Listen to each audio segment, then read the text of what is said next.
Good morning. Welcome to this video. Welcome to my channel. I'm really excited because I feel like I haven't done like a proper recommendations video in a very long time, and I'm excited to share just books that I would recommend. Some of them are off my shelves. I opened the little bookcase glass doors because I was gonna record and I was like, let me try it out. I feel like you can't super tell, especially with these ones, but I don't know. Anyway, I want to share with you guys some of the books that I have read that I really think are like perfect for fall, and then I also want to share some of the books that I haven't read yet but that I've heard are really good for fall that I'm like super looking forward to reading. Fall is my favorite season. I feel like it's a lot of people's favorite season. I don't think I really had like a favorite season growing up, because when I was growing up in Texas, you don't really feel the seasons when you're here, but when I like moved out and I lived in a bunch of different places, but most recently in New England, I found like a new appreciation for like fall and stuff like that. I'm really excited because I'm going to visit my friend and we're going to a concert together for Halsey's concert, so I'm really excited about that. And I'll be there in like early-ish November, so I'm hoping that the fall weather will still be around then, because I feel like it kind of like flares up and then it just slowly starts to die out. But anyways, so these are some of the books I want to share with you that I'm going to be that I'm recommending, and then some of the ones that I'm going to be reading. So let's start with the first section, which is book recommendations for me, books that I have read.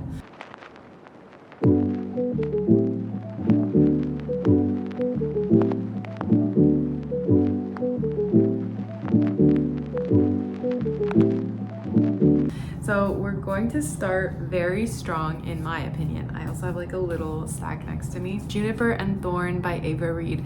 Ava Reed is one of my favorite authors, hands down. It's actually so crazy because when I first read The Wolf and the Woodsman, I didn't really like it. I kind of wrote her off because I was like, okay, I think I'm like good. I got the gist. And then I picked up this book and I was like, transformed into an Ava Reed stan, like supporter. If she has no fans, I'm dead.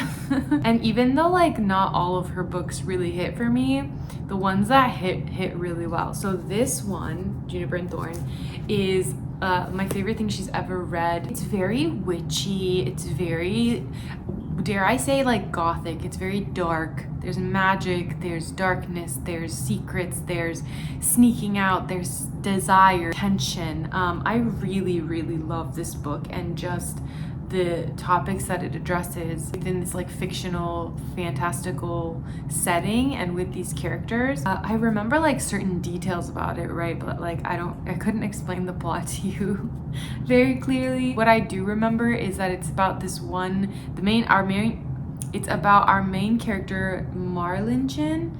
That's how I pronounce it in my head. But it's about our main character and how she like sneaks off to go to the ballet or the theater. Yeah, ballet theater. To see this play, and then while she's there, she's like really attracted to this one dancer, and they start having like a what's it called, like a little bit of a relationship, and her father's like very controlling, so she's not allowed to like really go out. Her and her sisters aren't allowed to really go out, but she does anyway, and then it all kind of unravels from there. I really love this book. It's one of my like all-time favorites for sure. That's the first one. Second and third, I would say they're a 2-in-1 deal. But the second recommendation I have for you is Gideon the Ninth and Harrow the Ninth. I don't own copies of these books yet. I want to get my hands on them at some point, but I'm hoping that like by the time that I come around to buying them, the covers will be better than they are, because I don't really like the covers right now. These books are also kind of hard to explain, but I will tell you, like atmosphere-wise, setting-wise, they're perfect for fall. You have necromancy, you have skeletons that are like alive, kind of enemies to lovers that hits so freaking hard, and that like, I don't know, like something that Tamsin Muir does really well with these books is that she drags out the romance to a point that's like excruciating, but you're enjoying it. That's the only way I can explain it. Hello. I read these recently, like in the past few months, and I literally, as I was reading them, I was like, I feel like these would be so perfect to read in the fall when it's getting dark out much earlier and the trees are losing their leaves and it's cloudy and gray and dark all day. Like, perfect books for that setting. Highly recommend Gideon the Ninth and Harrow the Ninth. That's a 2-in-1. Okay, it counts. I'm going to recommend, and you're gonna notice that like genre-wise I'm jumping around, and that's kind of intentional because I feel like you can read anything in the fall and kind of get, well, most things in the fall and kind of get away with it, but especially in the fall I feel like more genres feel fall to me than not. Like beach reads and like romance feels very summery to me, but classics, fantasy, things like that, historical fiction, nonfiction feels very fall. And I think it's because like you grow up with that like academic re-entering every fall time around fall. So like, just, I don't know, there's a lot of things that you can read and it feels like, okay, this is fall. However, these are more specifically fall in my opinion. The next book that I'm going to recommend is The Picture of Dorian Gray by Oscar Wilde. This is a classic. It is about a man who is super vain and only cares about his beauty and his looks, and then he's gifted this is what I remember, guys. I could be like misremembering, but from what I remember, he's gifted this portrait, this picture that kind of in a weird, like kind of magical, like surrealist way starts to reflect his inner state of being as opposed to his looks. So it's so, I love this book so much because it's such an exploration of like beauty, vanity, what you see on the outside versus what's existing inside, the emphasis that we put on looks as opposed to like internal morality. And I think that this is like just the perfect classic for fall. I really wish that I could reread this for the very first time during the fall time. Like I wish that because the first time I ever read it was via audiobook. I think I've only read it one time, and I really wish that I'd like read it myself, because I was literally like, while I was driving I'd be listening to it and I was yearning to like highlight, but then you get busy with like life and stuff and you you usually forget to like stop and go back and then highlight in the book. So I feel like this is also something I would definitely reread at some point so that I can actually highlight and like reference it and stuff. So I really love this book. That's that one. The next book that I'm going to recommend is another fantasy, so Vespertine by Margaret Rogerson. I feel like a lot of people talk about Sorcery of Thorns, but not a lot of people talk about this one. But I really liked this one. Again, it's very dark, it's moody, it's mysterious, it's fantasy. It's basically about this girl who is in a convent with nuns, and then revenants and like spirits start to like rise up and, I don't know, not gain consciousness. They start to possess people and then like attack, and she's kind of like trying to save the world or whatever. I really liked this one. I feel like the romance was very light, if there was any at all. So I think that's maybe part of why, like, compared to Sorcery of Thorns, I haven't really heard much about it. But I think that for fall time, it's really like a really strong book to read during the fall. I don't remember when I read it, but it's very, like, you can even tell it kind of from the cover that it's like the back, the spirits of the dead do not rest. And like, I associate fall with dying and death and decay, as I think most of us do, because it's like the earth is actively dying, kind of like appearance wise, and then in winter it's like kind of dead. So yeah, I feel like Vespertine is also a really good book for the fall time. So the last book that I'm going to recommend that I have read already is The Eyes Are the Best Part. This is like a kind of lit ficky but surrealist novel that I read, I think, within the last year. And the more time that I've spent away from it, the more I've kind of like appreciated the novel for what it was. And the fact that like it still stays in my mind is a testament to like it was really good and it was an enjoyable read. So that one, from what I remember, I don't own a copy of it. I don't own a copy of it. I remember like a lot of it actually. The The eyes are the best part specifically. I remember a good amount of. It's basically about this girl whose father kind of leaves her and her family for another one. Well, it's about this girl whose father leaves her mother and goes to be with some other women. And if I'm not mistaken, it's with a white woman. And then her mom starts dating a white man. And this is relevant because basically she starts obsessing over this idea in their culture where eating fish eyes is like supposed to bring good luck. And so our main character starts obsessing over the idea of eating like eyes in general, which includes human eyes. I'm not gonna go any further than that because I think it's like a really like good story to kind of go in not knowing entirely what's going to happen. But I will say that like it was very like gruesome and shocking, kind of along the lines of like tender is the flesh. That's another like recommendation I'll throw out there as well, even though it wasn't really on my list because I made a very like short and succinct list. But it's kind of like that where it's like really like gross to hear or listen. I listen to it as an audiobook, but it's really like gross, but like you can't look away. Those are 5, well actually it ended up being 7, but those are the 7 books that I would recommend for fall time. And then my autumn TBR, I have 5 specific books.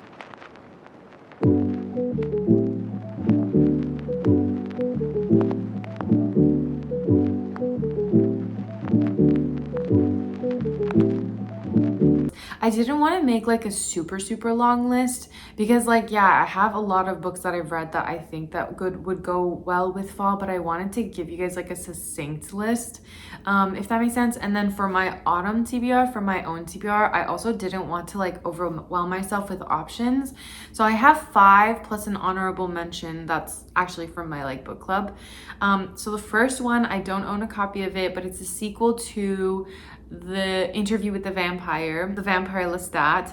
I really want to read this. I love the show. I think a new season's supposed to come out, but I've kind of fallen out of like the loop with knowing if it's come out yet or not. But I really loved the first season and the second season of that show. I am like looking forward to the next one. I feel like it kind of diverges from the books, but I'm really excited to read the books as well. In any case, I really enjoyed the first one. And it was like, I highlighted so much off of it. And eventually I feel like I want a copy of that one for sure. I don't know if I'll enjoy The Vampire Lestat, but I have a feeling I will because I love Lestat. He's like one of my favorite characters, if not my favorite character. We'll see that if I can get to that because it's in my hold and it's come a couple times. Like I've gotten it, but I've delayed it so many times. There's so many books on my library holds that I've just delayed because I'm reading something else at the moment and I don't want to like take it out of the library, not end up reading it, the hold lapse, and then I have to wait a really long time. That's one of the books I'm hoping it comes in within the next like month so that I can finally pick it up. The next book is also another book that I have been putting off and pushing off from my library loans, which is The Unmaking of June Farrow. I don't know anything about this except for the fact that it's fantasy. Like, I don't know anything about this book. I just know that it's fantasy, and I think I heard it through like one of the YouTubers I followed that like mentioned that they liked it, but I don't even remember like what she said about it.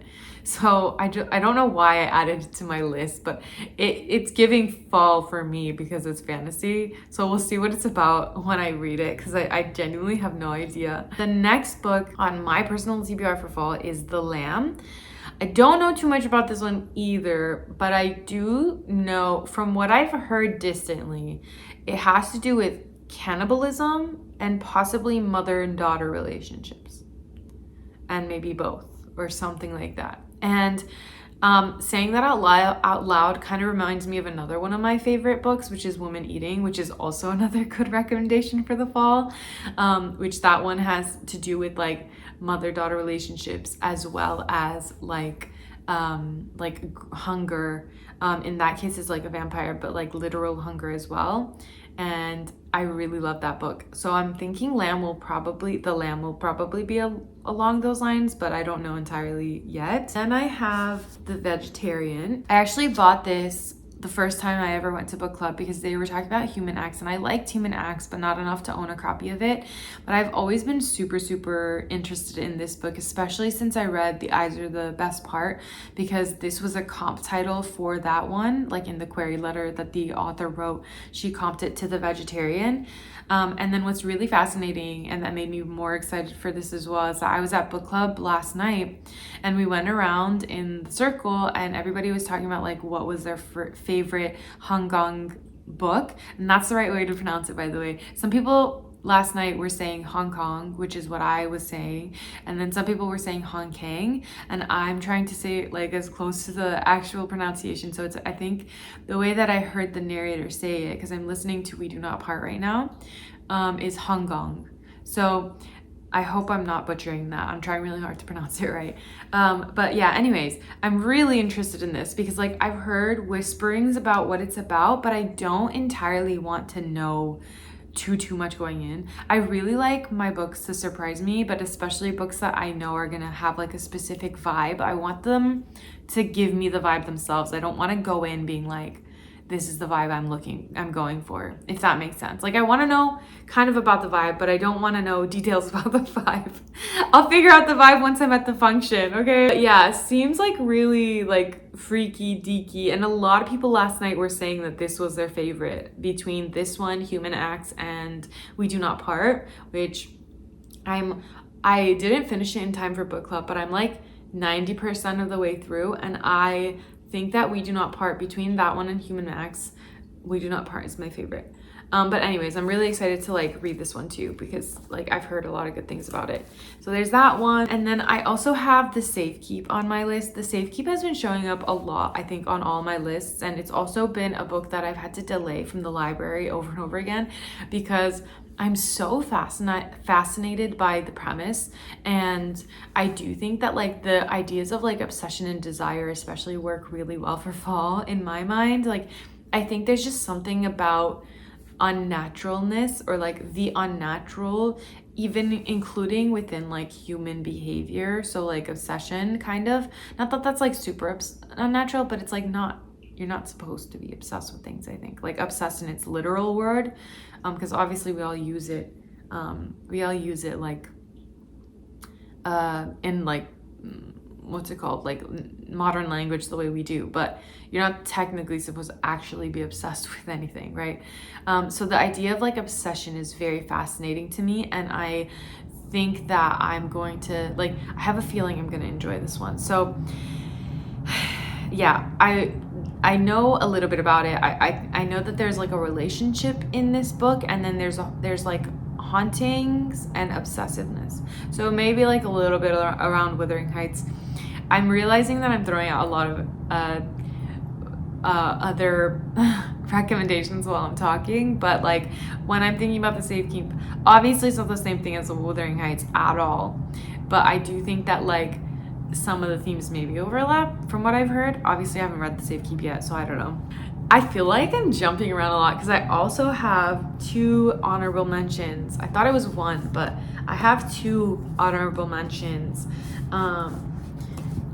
for my fall TBR as well, which is the first one. Let's actually start with the one that I'm reading first, I think. So the first one is, I think this is a classic, right?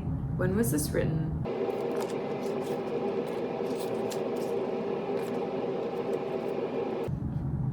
Oh, okay. So this is written in 1928, and so kind of classic. I don't really know much about it. I do know that it's the romance book club's pick, which is why I was like so fascinated because I noticed that the romance club picks like a wide variety of romance. It's not just like modern contemporary romance, it's not just like rom-coms, and it's not just classic romances. So this fell under the umbrella of like a romance, but it's also a classic. So I feel like they did a really good job picking for the fall romance club pick. I actually don't even know if I'm going to be able to make it to the book club because it might coincide with my concert, but this is something that I want to read anyway. Like I really like, what I like about the book club so far has been that even if I can't attend, it's putting a lot of books on my radar that I wouldn't have even known about probably. otherwise. So I'm really excited to get into this book. I don't know yet if I'll be able to make it to the club for this one specifically, but hopefully I can, because I have a feeling that I'm going to find this interesting. So that's one of my honorable mentions. And then my second honorable mention, which is a very special honorable mention, is Restoration by Ave Barrera. And I know very little about this, but I do know, like, let me just read to you like the one sentence blurb, which is a contemporary ghost story about photography, feminism, bad men, and old houses. So I think, like, from what I remember they mentioned when we were picking in book club, it's about this girl who is hired by her boyfriend or husband, I think it's boyfriend, to restore an old house. That's all I know, but it sounds super fascinating. It's a work in translation, and I think that I feel like I'll really enjoy this. And I think that's perfect for fall. Like, it's giving fall. It's a ghost story, contemporary ghost story, okay? So this is also another book on my TBR. Haven't read it yet, but I'm really looking forward to reading it finally. I got a physical copy so I could mark it up, because we are going to be marking our books up on this channel, hopefully, and in life, because again, I want to like use the books that I'm buying more than just as trophies. Although I don't think there's any problem with like having trophy books as well. So I'm very excited about this one. And yeah, so these are all the books that I have and haven't read that I would recommend. Take my not read recommendations with a little bit of a grain of salt, because I haven't read them yet, but hopefully I can do like either in my monthly wrap-ups, or maybe I do like a fall wrap-up. Actually, I really like the idea of like a seasonal wrap-up. Maybe I'll do that at some point. But thank you for listening to me. I hope that you found some like interesting books. I mean, I think it's so cool to be able to talk about like books, like especially this one, because I genuinely did not know that it existed until I mentioned it in the book club. And I feel like online especially, although I'm not really on Book Talk, I want to be, but I'm embarrassed to post anything on there. But I feel like on the internet, a lot of times you'll see like the same books being recommended over and over and over again, or like the same thing being repeated over and over again, which I don't find problem with. Like I see why that happens. Obviously, like a lot of people are enjoying that book or those books, and that's why they're getting a lot of traction. But at the same time, I personally have been feeling a lot of this. I've just been feeling a lot like I wish I could somehow like find books that aren't as talked about online and like read those, because like I do remember like growing up when I'd find books not through the like online. Obviously I would find books by just like going to the library and seeing what was on display specifically, but also like going to the book fair and just browsing and picking up things that like I knew nothing about but that sounded interesting. But then you also have your like healthy blend of like when someone recommends it to you and is like, this one is a great romance or whatever. But yeah, I really want to return to that, like seeking books beyond just the really popular ones that everyone's talking about. Because I feel like a lot of gems fall out of the wayside. Is that the phrase? They just don't get a lot of attention because they're not like super popular or whatever. So yeah, I hope these are helpful. If you have any recommendations for me, or just let me know like what you're reading, I'd love to know. But yeah, I keep saying but yeah. I really hope that you enjoyed this recommendations video. I hope that I made sense when I was talking about the ones that I had read. I know for at least 2 of the ones that I haven't, I was just like, I don't really know about this one other than it being fantasy or cannibalism. I will also list all the books that I talked about below, including the ones that I just like sprinkled in while I was talking about other books. Thank you so much for watching. Thank you for being here, and I hope to see you guys in another video very soon. Goodbye.